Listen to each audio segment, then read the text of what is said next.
Chapitre 54. Le mérite de pleurer par crainte d'Allah et par désir de le rencontrer.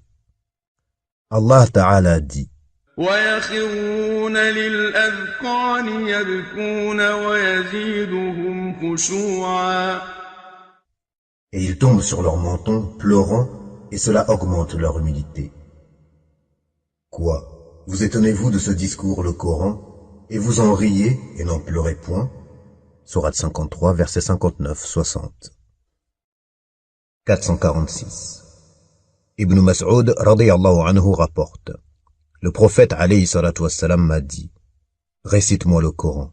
J'ai répondu: ô messager d'Allah, veux-tu vraiment que je te le récite alors que c'est sur toi qu'il est descendu? Il répondit: j'aime l'écouter de la bouche d'un autre. J'ai alors commencé à lui réciter la sourate Les Femmes.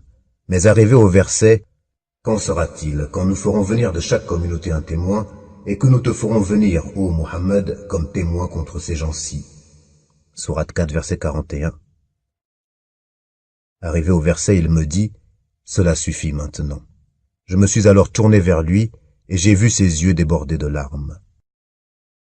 Al-Bukhari et Muslim. 447. Anas radiyallahu anhu rapporte: le messager d'Allah alayhi salatu wassalam nous fit un prêche, je n'en avais jamais entendu de pareil auparavant, au cours duquel il dit: si vous saviez ce que je sais, vous ririez peu et pleureriez beaucoup. Les compagnons du messager d'Allah se couvrirent alors le visage et éclatèrent en sanglots. Al-Bukhari et Muslim. 448.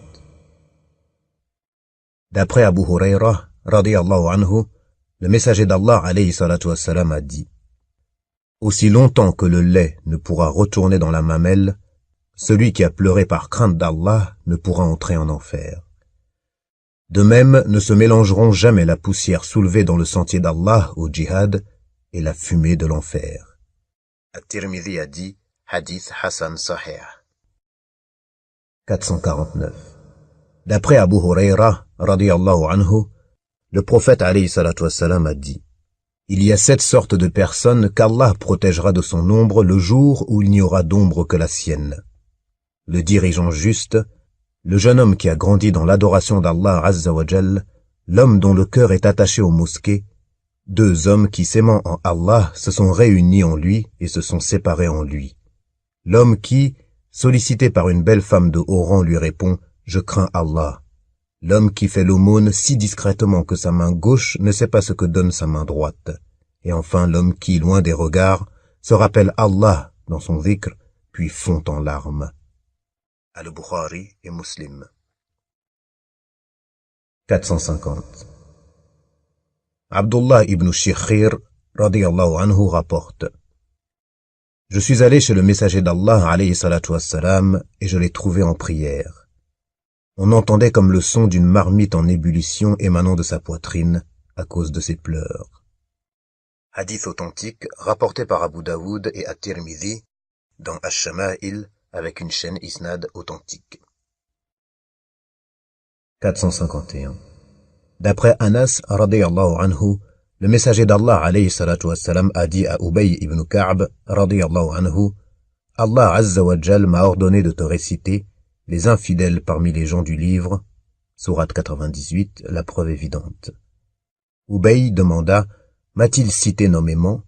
Oui, répondit le messager d'Allah alayhi salatu wassalam. Alors Ubay se mit à pleurer. Al-Bukhari et Muslim. 452. Anas radiyallahu anhu rapporte qu'après la mort du messager d'Allah alayhi salatu wassalam, Abu Bakr a dit à Omar radiyallahu anhuma: allons rendre visite à Ayman, comme le faisait le messager d'Allah, alayhi salatu wassalam. Ayman était l'ancienne nourrice et domestique du prophète, sallallahu alayhi wa sallam. Quand ils arrivèrent chez elle, elle se mit à pleurer. Ils lui demandèrent: pourquoi pleures-tu? Ne sais-tu pas que ce qui est auprès d'Allah est meilleur pour le messager, alayhi salatu wassalam, que ce monde?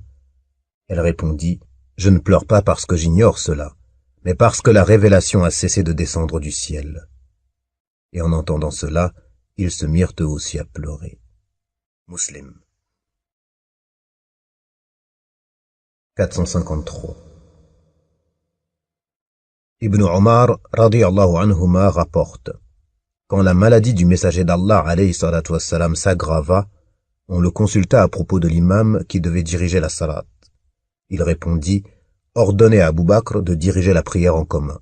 Aïcha radiyallahu anha, en parlant de son père, lui dit: Abu Bakr est un homme sensible qui, lorsqu'il lit le Coran, se met à pleurer. Le messager d'Allah sallallahu alayhi wa sallam répondit: ordonnez-lui de diriger la prière en commun. Dans une autre version, Aïcha radiyallahu anha a dit: Abu Bakr, lorsqu'il prend ta place, a du mal à se faire entendre par les gens à cause de ses pleurs. Al-Bukhari et Muslim. 454. D'après Ibrahim ibn Abdirrahman ibn Auf, un repas fut présenté à Abdirrahman ibn Auf, son père, radiyallahu anhu, alors qu'il avait jeûné ce jour-là. Il dit: Mus'ab ibn Omer est mort au combat alors qu'il était meilleur que moi. Nous ne lui avons trouvé comme linceul qu'un vêtement si court que si on lui couvrait la tête, ses pieds se découvraient, et inversement. Puis les richesses de ce monde nous furent accordées sans compter, me faisant craindre que la récompense de nos œuvres nous ait déjà été attribuée ici-bas, et non préservée pour l'au-delà. Il se mit alors à pleurer, et laissa son repas. Al-Bukhari. 455.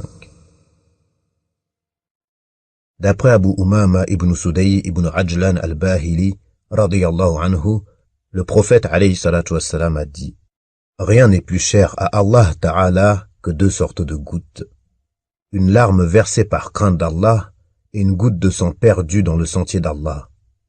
Et deux traces. Une trace laissée dans le sentier d'Allah Ta'ala et une autre laissée dans l'accomplissement de l'une des obligations d'Allah subhanahu wa ta'ala. At-Tirmidhi a dit: Hadith Hassan Sahih. Les traditions prophétiques concernant ce chapitre sont nombreuses, comme celle-ci. 456. Al-Irbad ibn Sariyah, radiyallahu anhu, a dit: le messager d'Allah, alayhi salatu wassalam, nous fit un prêche si éloquent que nos cœurs en furent saisis de peur et nos yeux débordèrent de larmes.